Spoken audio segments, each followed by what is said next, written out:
Aujourd'hui, dans le monde, il y a quelque chose qu'on a du mal à trouver.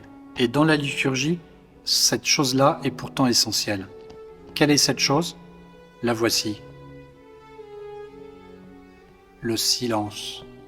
Il est important de laisser du silence parce que dans le silence, j'en viens à écouter à l'intérieur de mon cœur, à l'intérieur de mon intelligence, de me débarrasser de tout ce qui est inutile, des accords de musique, des chants, des paroles, des pensées, des souvenirs, pour aller au cœur de mon cœur, dans le château intérieur, dit Sainte Thérèse d'Avila, l'endroit où l'on rentre par la prière, par l'oraison, pour entendre la voix de Dieu qui me parle.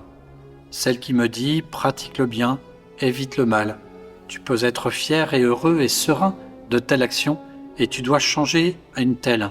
Et tu peux t'engager au souffle de l'esprit dans cette petite inspiration que je susurre au fond de son silence. Du coup, il y a deux moments privilégiés du silence dans l'Église pendant la liturgie.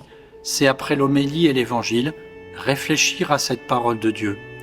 Après la communion, pour réfléchir et méditer sur Jésus qui est présent en moi, présent réellement par l'Eucharistie. Et mieux encore, après la messe, au lieu de se précipiter sur le parvis mondain à rencontrer mes amis, de prendre du temps dans l'action de grâce pour intérioriser et laisser le Seigneur agir en moi dans ce silence de mon âme. Dans le silence de mon cœur, je te parle, ô Jésus. Dans le silence de mon cœur, Jésus, tu me parles.